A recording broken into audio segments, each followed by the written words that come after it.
Alhamdulillah wa syukurillah wa ni'matillah, insyaallah. Jadi jikir nafas itu keluar Allah masuk hu. Pertanyaan ayahandaku, akbarnya ada di mana? Letak hu masuk kemudian tenggelam menuju ke posisi akbar. Akbar itu sudah berada pada posisi masing-masing sebagai alif, kaf, ba, dan ro. Posisi alif berada di ubun-ubun kepala. Namanya Nuril Akbar, cahaya hampa. Cahaya akbar, cahaya yang besar. Dia berada di ubun-ubun kepala, posisi alif sebagai zat Allah. Maka Allahu Akbar terdiri dari Allahu Alif, Allahu Kaf, Allahu Ba, Allahu Roh. Allahu Kaf ini berada pada posisi kerongkongan Baitul Kursi. Kemudian Allahu Ba berada pada posisi perut. Dan Allahu Roh berada pada posisi kolbi.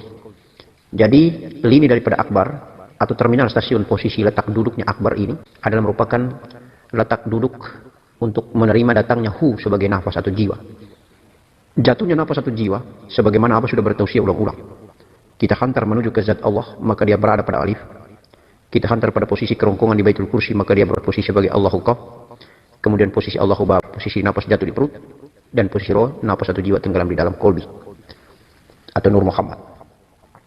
Dan biasanya mereka berkolaborasi ketika nafas kasar dan nafas halus. Ketika kita hu ini tenggelamkan, kita lenyap masuk melalui rongga hidung. Nafas kasar dan nafas halus akan berkolaborasi dan membentuk kondensasi jiwa. Profil jiwa seperti raga kita di kerongkongan. Insya Allah seperti itu. Dan posisi larinya nafas hu itu berposisi alif. Hanya yang dimaksudkan dengan di mana letak posisi akbar, itulah letak posisi yang Abah jelaskan. Posisi akbar terdiri dari alif, kaf, baro. Akbar, alif berada di dahi, tepatnya di belakang dahi atau di atasnya dahi, di ubun-ubun kepala, melingkar dia posisi di ubun-ubun kepala. Itulah alif zat Allah. Yang kedua, kaf itu di kerongkongan di Baitul Kursi. Sehingga sananya Allah yang bernama Baitul Kursi di kerongkongan. Kemudian di Masjidil Haram, posisi ba, insya Allah di Baitul Maqdis menuju ke sasaran Qiblat. Lalu posisi roh di kolbi manusia di posisi Baitullah, Hajar Aswad. Tempat terinti kedudukan daripada posisi nafas yang jatuh, atau posisi tenggelam atau fananya jiwa atau nafas kita, atau posisi fananya daripada hu yang masuk. Ketika posisi hu itu masuk dan tenggelam di alif kaf baro ini, itu Abah sudah bertausiah ulang bahwa tergantung daripada laduni karomanya Allah Subhanahu wa taala. Allah melalui utusannya, melalui ridhonya, melalui tuntunannya, Robita Mursyid, Datuk para Nabi dan para wali serta Abah Mursyid insyaallah yang akan secara gaib membimbing menuntun arah menuju ke alif, kaf, ba atau ro. Hidup ini ketika kita beraktivitas itu hanya ada dua dalam proses fana di dalam zat Allah Subhanahu wa taala. Ketika kita bertakbir dan ketika kita tidur. Ketika kita bertakbir Allah Akbar, insya Allah saat itulah takbiratul ula teramat sangat penting dan berharga, karena pada saat itu walaupun hanya 5 menit detik hitungannya, tetapi kita bisa khusyuk, kita bisa fana, hilang lenyap dunia seisinya. Ketika kita isbatkan hu pada saat bertakbir, hilang lenyap dunia seisinya. Di mana Allah, di mana aku hamba. Di mana aku Allah, di mana aku hamba. Aku hamba lenyap dan fana di dalam aku Allah. Pada saat bertakbiratul ihram, Allah Akbar, insya Allah. Dan pada saat kita tidur, itu pun Allah menggenggam jiwa ini, insya Allah. Maka hilang lenyap dunia sisinya. Proses fana yang begitu indah. Maka tidak boleh kita lalai. Ketika imam masjid, imam waktu memimpin sholat, melaksanakan takbiratul ula, kita jangan terlambat. Karena kalau imam yang faham di dalam proses mi'raj billah ini, maka ketika dia mengangkat takbir, dia sudah membawa pergi berangkat perjalanan jiwa dan ruhani kita menuju Allah Subhanahu wa taala di makom singgasana.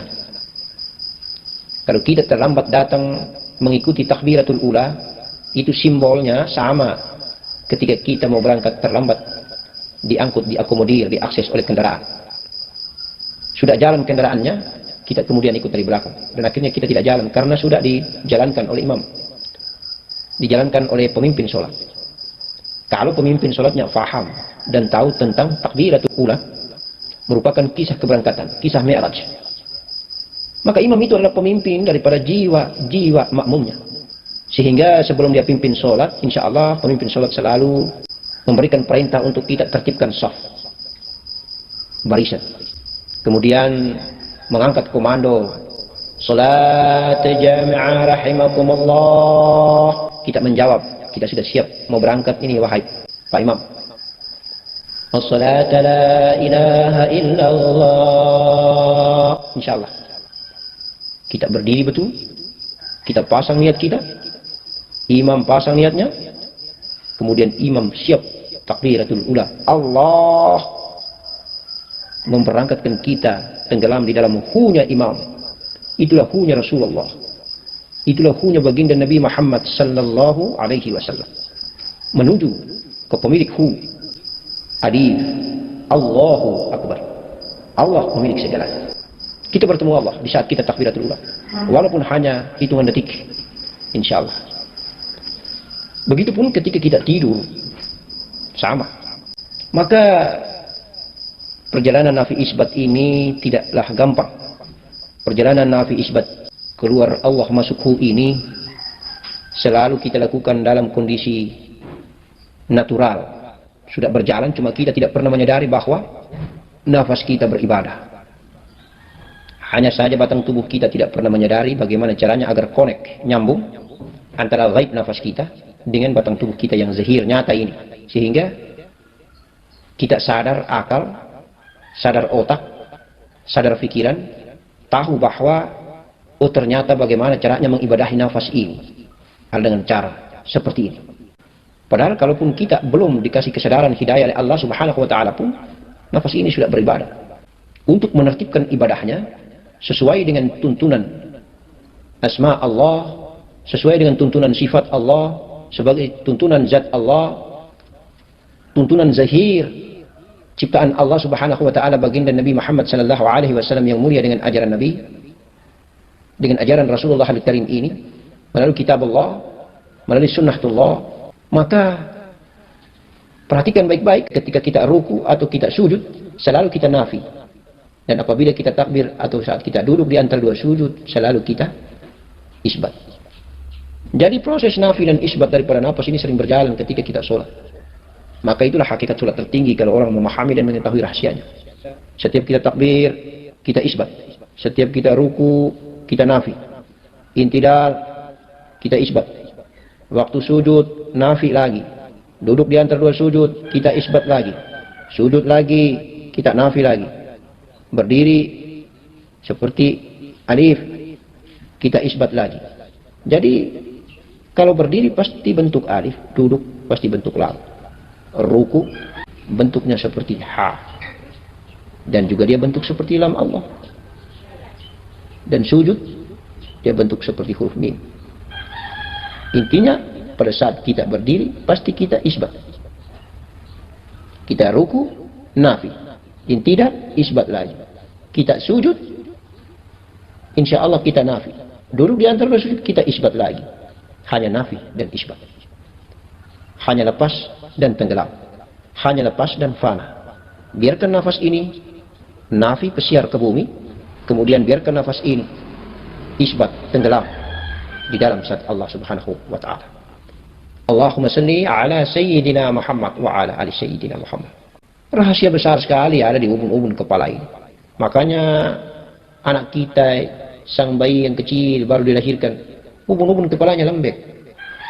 Berdenyut ubun-ubun kepala itu. Insya Allah. Subhanallah, maha besar dan maha kuasa Allah Subhanahu wa taala. Maka sesungguhnya Allah ini sangat dekat dengan hambanya yang bernama manusia ini, dan lebih dekat dia daripada urat leher. Dan urat leher itu kan kita tahu dia tidak berada di dada, dia tidak berada di perut, tetapi dia berada di kepala. Lebih dekat sekali daripada urat leher. Penuh dengan tafsiran dan kajian yang luar biasa dalam kedalaman tauhid, dalam kedalaman iman, hakiki ma'rifat billah. Maka kepala ini merupakan mahkota tertinggi dari semua batang tubuh.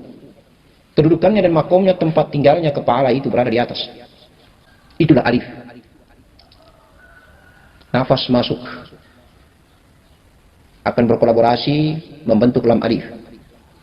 Nafas kasar dan nafas halus. Kemudian membagi profil ini yang halus menuju ke zat Allah ubun-ubun kepala. Kemudian yang kasar turun ke kolbi. Kalau dia hanya membentuk satu profil alif, dia ke kepala, ibun kepala zat Allah, maka hanya ada dua, mati suri atau mati benar. Tapi kalau dia turun ke kolbi, maka insya Allah dia hidup. Maka negeri akhirat itu ada di atas ubun kepala zatullah. Negeri dunia itu ada di kolbi Nur Muhammad. Sehingga apabila engkau meminta akhirat, maka pergilah di ubun kepalamu. Tetapi apabila engkau meminta dunia, pergilah di hatimu. Engkau akan mendapatkan dunia di hatimu, engkau akan mendapatkan akhirat di atas ubun kepalamu. Engkau akan dikabulkan akhiratmu oleh zatmu, dan engkau akan dikabulkan duniamu oleh kolbimu, oleh Nur Muhammadmu. Karena Nur Muhammad yang mengadakan adanya dunia. Ana minurillah ala alamin minuri. Aku berasal dari cahaya Allah, kata Nur Muhammad. Dan karena cahayaku, Nur Muhammad bilang, seluruh alam raya jagat maya pada ini tercipta, seluruh alam semesta tercipta. Maka dunia ada pada Nur Muhammad, akhirat ada pada Nur Zatullah. Hakikinya hanya satu ahadatul wujud, Zatullah, yang tiada tetapi ada. Dia berada pada dua makom singgasana yang terindah. Makom bait yang tertinggi, rumahnya yang tertinggi di alam hampa, nuriyal hampa, dan bait yang berada di makom dada, mahligai terindah. Di balik sirnya ada aku, di balik kolbi ada fuad, ada sagofa, ada sir, ada rahasia, ada aku, kata Allah. Itulah dua cahaya, itulah nur Allah, Nur Muhammad. Nurun ala nurin, nur Allah di dalam Nur Muhammad, Nur Muhammad di dalam Nur Allah. Insya Allah tugas dan peranan yang ada di kolbi sering berkolaborasi, karena memang dia turun naik dari sulbi, turun ke rahasia diri kita, kemudian naik ke kolbi. Dari sulbi turun ke rahasia diri kita, kemudian naik ke kolbi. Insya Allah apabila dia naik menuju ke zatullah, menuju ke ubun-ubun kepala manusia, maka berakhirlah hidup ini, kematian yang akan kita dapatkan. Maka ingat baik-baik pada saat kita jalan pulang, perjalanan sakaratul maut setiap hamba, kerabat dekat kita, coba kita dekat-dekat berada di samping kiri, di samping kanannya. Insya Allah kita akan temukan tentang rahasia jalan pulang itu. Awalnya dia dingin dari kaki, kemudian dia naik ke betis, kemudian naik ke kemaluan, kemudian naik ke perut. Maka mati awal bumi ini di perut, mati awal kehidupan dunia ini di perut, tetapi masih bergerak di seputar dada. Hembusan nafas bumi dan nafas langit masih beraktivitas, keluar masuk di mulut atau keluar masuk di hidung. Insya Allah tergantung makom dan derajat ketakwaan, tauhid, kemuliaan, indahnya seorang hamba di hadapan Allah. Ada yang keluar masuk lewat mulut, tapi ada juga yang keluar masuk lewat hidung. Ada yang kasar lewat mulut karena dunianya, tetapi ada yang halus, indah lewat hidung karena akhiratnya. Oleh karena itu tinggal kita mengamalkan aktivitas hidup di muka bumi ini. Kalau lebih banyak engkau condong mempertuhankan duniamu, maka ingat baik-baik, mulutmu menjadi kendaraan terbaik keluar masuknya nafas ini. Tetapi apabila akhiratmu yang terindah lebih tinggi dan mendominasi, maka insya Allah nafas hidung adalah nafas alif, akhirat yang terindah yang akan menentukan jalan keselamatan. Maka tandanya pada saat meninggalkan dunia, mulut terbuka atau mulut tertutup. Apabila mulut terbuka dan lepas nafas itu keluar bergentayangan di bumi, maka tandanya hamba ini hubud dunia. Tetapi apabila nafasnya tenggelam dan insya Allah mulut dikatupkan, mata terpejam, yang ada hanyalah nafas alif keluar masuk di rongga hidung yang terindah, sebagaimana datangnya Nur Muhammad yang keluar masuk melalui hidung ini, maka indahnya negeri akhirat terpampang dengan kasaf mukassafah di hadapannya, keindahan surgawi, keindahan jannah, keindahan al-malakuti rufu al-malakuti nur, keindahan jemputan para malaikat yang terindah, jemputan para malaikat dengan tangga-tangga saf-saf jabara, insya Allah dengan kain hanus yang wangi seperti kesturi, bahkan lebih wangi daripada kesturi. La ilaha illallah Muhammadur Rasulullah. Subhanallah, datang dengan kenikmatan dari kedua orang tua, pulang pula dengan kenikmatan. Setetes mani ditinggalkan, sel ovum ditinggalkan, sebagai tanda bahwa kita pernah hidup karena adanya saripati bumi, saripati makanan gizi, saripati tanah. Nur Muhammad telah datang dan telah pulang, datang pulang meninggalkan sisa zakirnya, mani, setetes mani dan serkofu. Waja'alna min baini sulbi wat tara'ib. Waja'alna min baini sulbi wat tara'ib. Waja'alna min baini sulbi wat tara'ib. Insyaallah terpancar mani dari kedua tulang sulbi, laki-laki dan tulang dada perempuan. La ilaha illallah, la ilaha illallah Muhammadur Rasulullah. Masya Allah. Hidup ini apa yang kita cari? Sementara. Hidup kekal dan abadi selama-lamanya itulah di negeri akhirat. Hanya banyak sekali hamba Allah di muka bumi ini lupa. Ada yang mati dalam keadaan sementara makanan berada di mulutnya. Ada yang mati sementara duduk berdiskusi memperbincangkan persoalan dunia. Ada yang mati dalam keadaan sementara berdiri berwawancara, berinterview.